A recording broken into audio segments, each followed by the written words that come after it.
Alamin naman natin ang sitwasyon sa MRT ngayong Monday morning at lalo't may mga inaasahang darating na mga bagong bagon. Naroon po si Jay Sabale. Jay!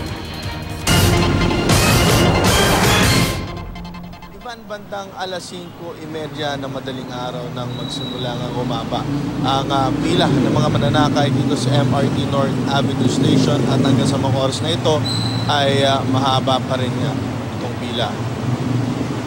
Pero inaasahan nga na magkakaroon ng malaking kaluwagan kapag dumating na ang mga bagong bagon ng MRT. Kahapon lang ibinaba ang ilang mga bagong bagon ng MRT sa Taft Avenue Station. Mula sa mga truck ay pinwesto na ang mga ito sa Mayriles.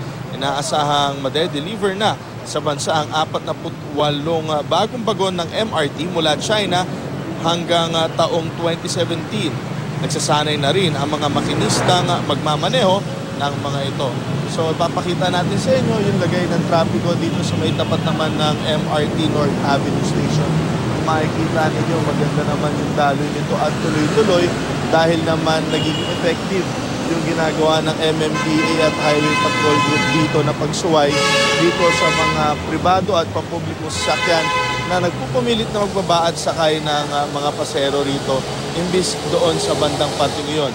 Samantala, ito naman sa aking kanan, kung inyong makikita naman, nagkakaroon pa rin nga ng pila ng mga mananakay dito sa MRT. Ginagawa yan dahil batch by batch pinaakyat itong mga mananakay sa platform para naman pag pinaakyat sila ay magkakasya sila doon at hindi sila nagsisiksikan.